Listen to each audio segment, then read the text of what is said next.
Hey everybody, welcome to the channel Golf with James. I am a golfer in the Bay Area. I've been golfing for just over 2 years, and right now I'm carrying a 9 handicap. I've taken a couple lessons here and there just to go over things like grip or alignment, or when I feel like my swing is super wonky and I need somebody to take a look at what major item maybe needs to be tweaked. But for the most part, most of the learning that I've been doing in this sport has been on my own. And so, if you're anything like me, in my first 2 years of golf, I was going to the range maybe, especially in the first year, maybe 2 or 3 times a week. And I know a lot of folks say that if you go to the range a lot, you have the potential of ingraining some really bad habits, and I don't disagree, but at the same time, you need to find a way to get the reps in. And so about a little bit more than 2 years, I feel like I have a range kind of methodology that kind of works for me. So here's a couple pitching wedge swings, and I personally like to start with my pitching wedge.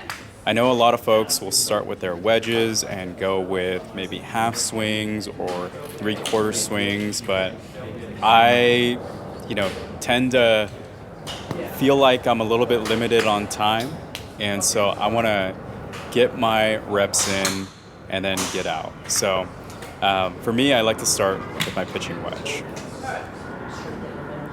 So when I first started golfing, when I would show up at the range, I had like 4 or 5 different things that I wanted to try and work on at the same time. And after 2 years, I feel like my swing has gotten to a place where I generally like it. There are some things that, I'm still working on tweaking, but now when I come to the range, I'm working on maybe one thing at a time rather than 3 or 4 things at a time. And so it does, in my mind, make the range session maybe a little bit more valuable or effective, because when you're trying to work on 3 or 4 things at the same time, it's hard to really know, is it item 1 or item 2 or item 3 that you have down when you strike the ball better. Or when you're not striking it well, you're not sure if it's 1, 2, or 3, right? And so in general, my ball striking has gotten to an okay spot.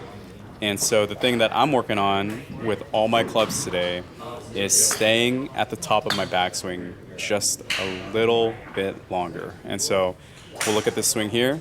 It's a pitching wedge, like I said. Get to the top and then go. And it might be hard to tell, but if you look at my other swings, you'll notice that when I get to the top of my backswing, sometimes I will kind of rush to get out of there. And I've been working on being a little slower to get out of there and waiting when my hands are closer to the bottom of my arc to really start generating some speed. All right, so now from pitching wedge, I'm moving to my 7-iron. And the reason why I'm moving from my pitching wedge to my 7-iron instead of my 9 or my 8 is because there's enough difference between my pitching wedge and my 7-iron in terms of length, where the swing is going to be just different enough where the reps that I'm taking are going to be meaningful. Because if I'm swinging my 9-iron or my 8-iron right after my pitching wedge, the lengths are similar enough to my pitching wedge where, it's almost like I'm taking more pitching wedge reps. That's how it feels to me anyway. Other folks might disagree, but that's just how I do it. So 7-iron here. I think I made good contact on that first swing. And then again, working on just getting to the top and staying there just a little longer.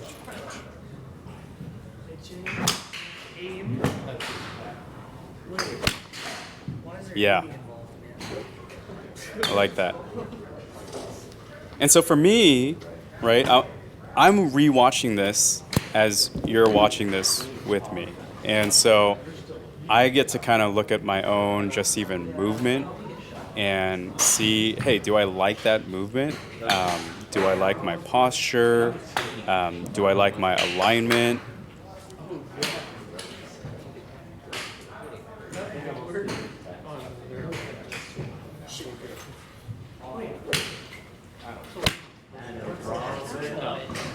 That one was a little fat there, so I think I pulled it a little bit to the left.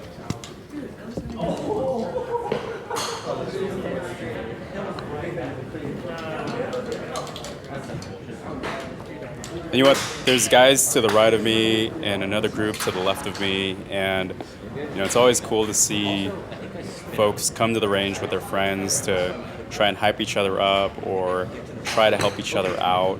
I will say you got to be careful about who you take advice from, because your friend might be just as lost as you are, if not more. But still good opportunity to just socialize and work up a little bit of a sweat and hit some balls. All right, so I like to personally swing each club until I feel like I've hit at least 3 or 4 pretty solid shots with each club. So here we go, 7-iron one more time.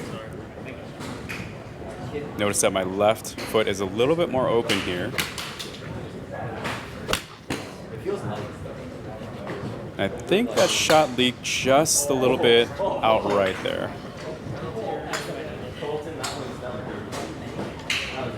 All right, so now moving on to my 5-iron. And so from pitching wedge to 7-iron, it's 3 clubs. And now from 7-iron to 5-iron is 2 clubs. And so for me, it does feel like for the shorter irons and then going into the middle irons and, the longer irons that I take a slightly smaller step between moving from club to club as I go to the longer clubs. And so here we go, 5-iron.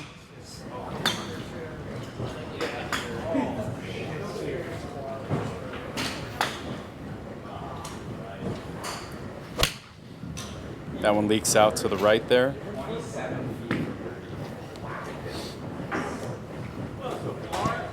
And so my 5-iron goes about anywhere between like 185 yards-ish to maybe 190 to 195 yards if I really want to swing hard. But it's a club that I don't, necessarily pick up when I'm trying to get into a green, hoping for a lot of accuracy. I'm just hoping to get most of the distance out of the club. I thought I could play it safe because I was hitting. And then you'll notice that I just put a club down for an alignment aid because that last shot leaked out to the right. And so for me, when I put a club down, I personally notice myself clean up my stance. Like you'll notice when I get set up to this next ball here for this next swing, that my feet just look like they're actually in line with wherever the club on the ground is pointed toward. And so everybody has different tendencies, and for me, my tendency is when I stand over a ball, I feel like I'm aligned correctly, but what's typically the case is that my stance is actually a little bit more closed. And so when I get a little careless, I start pushing balls off to the right. Another effect of this too is because my stance naturally tends to be a little bit closed, is I put draw spin on the ball. And so when I put draw spin on the ball ends up going a little bit left, right? So it's all about knowing your tendencies in terms of setup. For me, I tend to close, and when I tend to close, I either push to the right or overdraw it to the left. And so working on alignment at the driving range for me just helps me to kind of get a better feel for, what are things that I need to be looking out for when I'm out on the course. That looked like a pretty good swing there with the 5-iron. And I'm at a range in Foster City, Mariners Point Golf Center, or golf course, I believe. And what's nice is that every bay out there has shot tracer technology on it, which means that I can see the carry distance for every single swing. And when you're at a range that doesn't have that available, you can always, shoot a flag and see how far your ball lands from the flag that you've chosen. And every range will kind of try to intersperse flags so that you have a target at a somewhat even interval of range or yardage. But what's really nice about Shot Tracer is you just get the actual carry distances for every one of your swings.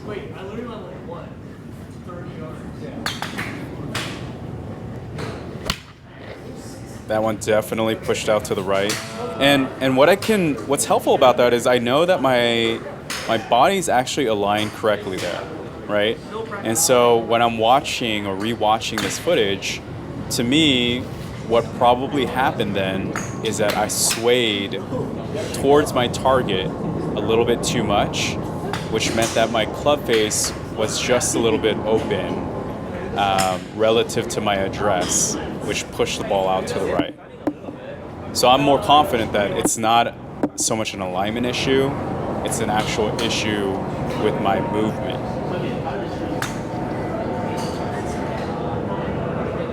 All right, so now I'm adjusting my target a little bit. I have my 4 hybrid in hand now.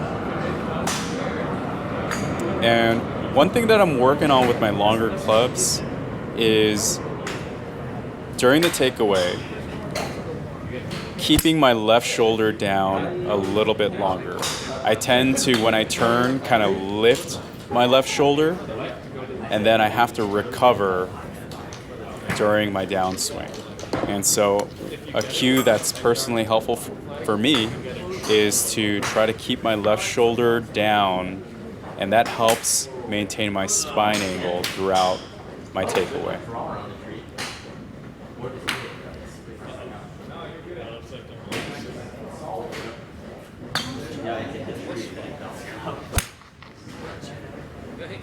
I think I came out of that swing just a little bit, but the end result wasn't too bad. It was like a low cut.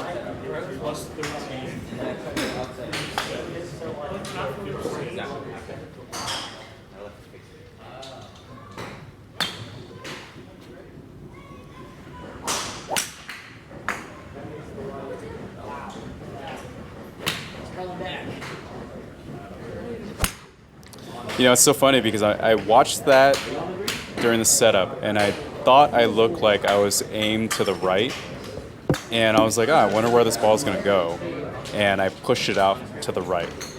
So a lot of people say, like, don't watch your swing, don't video your swing, you're going to lead yourself astray, but, I mean, if you have an eye for, watching something like, let's say you've played a lot of tennis or baseball or some sort of hockey, any sort of sport that has like a rotational element to it.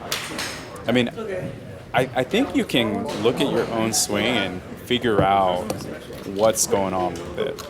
And so if you can correctly predict, I think this ball's going to be going in so-and-so direction, that's helpful because now you can take that information and make tweaks either during your range session or on the course. On the course is definitely a little harder just because you're not going to have perfect lies all the time, right?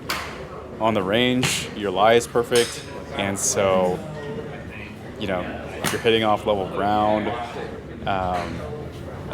the conditions are definitely something that you have to factor in when you're trying to make adjustments on the course.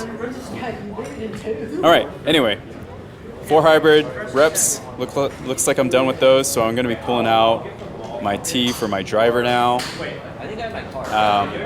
I have something that's kind of similar to those rubber tees that a lot of people use, but it lets you put in a wooden tee, and I really like that because, when I'm out on the course, I'm not driving the ball off of a perfectly flat tee box.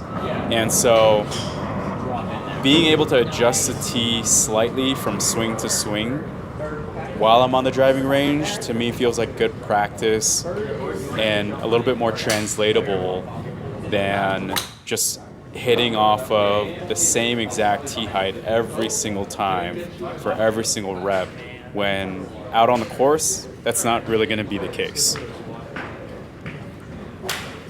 I mean, if you've played any sort of Muni, you know this to be true, right? You're on sloping tee boxes or really bumpy tee boxes. So, all right, driver.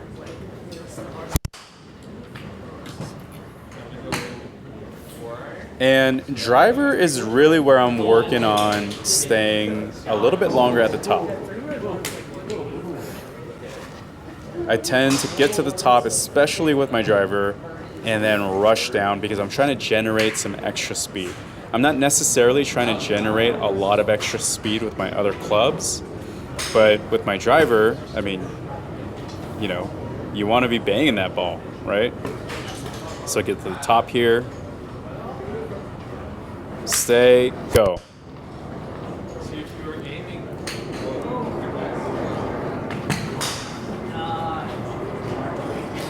So my ball speed based off a shot tracer here is anywhere between 150 to about 158 miles an hour. And if I could get to a spot where I'm hitting it between 156 to maybe 162 miles per hour ball speed on a regular basis, I would be pretty happy with that. So I'm not doing any sort of speed training or anything like that right now, but it is something that I'm thinking about. Notice how my stance is closed, and I push it off to the right.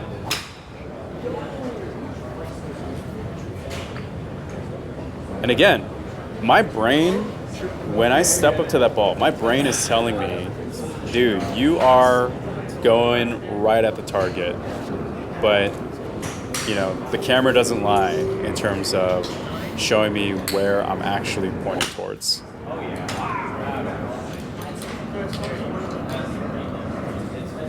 And the thing is, and again, see, closed stance, my shoulders are actually lined up to where I want the ball to go.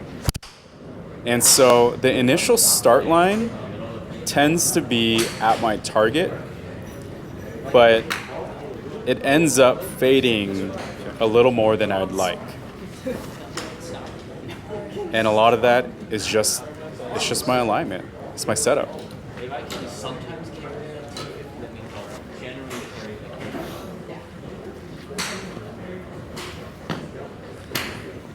I think I'm heating up a little bit, so I'm just gonna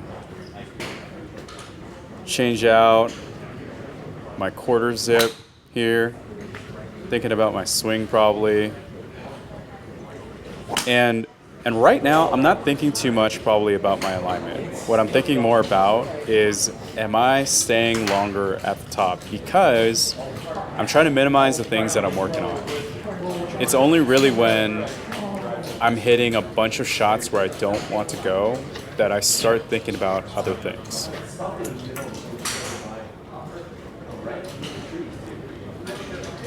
All right, stance is still a little closed here. Let's see what happens. Shoulders look good. And that one worked out.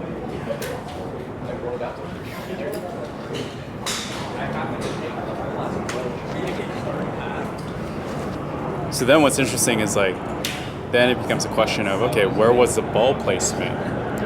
And in that case, the ball placement was probably far up enough to counteract or neutralize the inside to out path that's created by my closed stance. That one started on target line and then faded out to the right.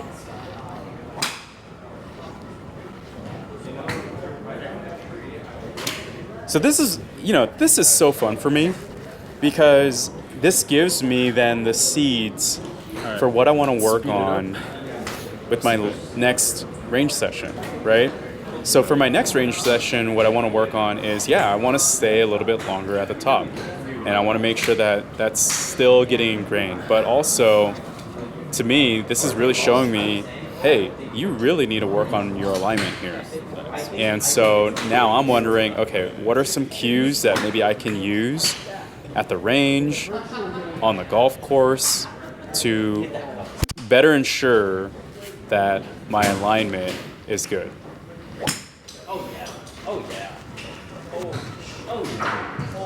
Oh yeah. So at a certain point when I feel like I'm a little bit more warmed up, I do start swinging with a little bit more effort, and not necessarily with my arms here, but just getting a little bit more aggressive in the takeaway so that I get more of a turn.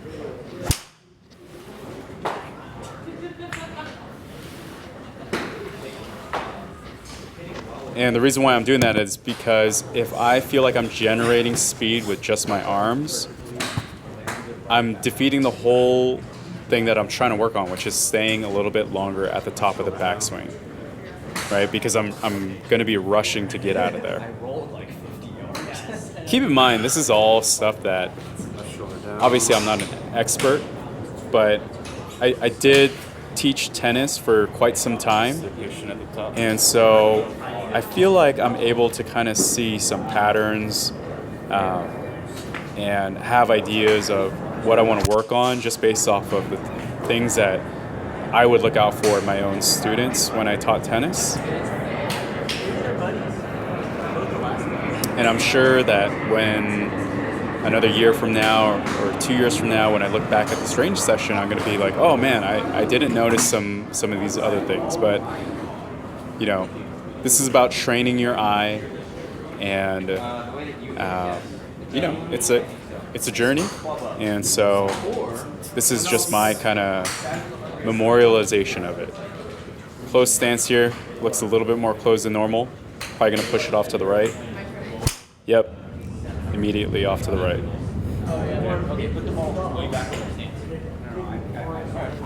And then I'm probably wondering, why did I go off to the right?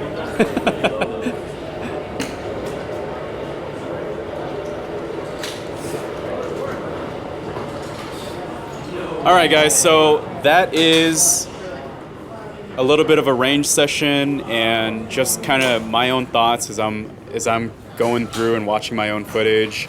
Like I shared with you, I feel like this has been helpful for me in getting better at golf. And obviously, getting to a single-digit handicap is about more than just ball striking or what you do at the range. It's also decision-making, course management. It's your short game and your putting. But, you know, ball striking is going to be king. And if you can't advance the ball, you're just not going to be putting yourself in a position to make any pars or even bogeys. And so this time at the range is really valuable. Hopefully you guys found it helpful to hear me kind of talk through my own thoughts here. And I will also upload a range session where there is no dialogue. There is just kind of the sounds of the range. And so if that's something that you're into, then I will have that available for you guys as well. All right, guys, thanks again for joining. Hopefully you found this helpful. And if you are further along in your golf journey, you found it amusing to listen to me as I stumble through the dark. So I will see you guys here for the next one. Take care.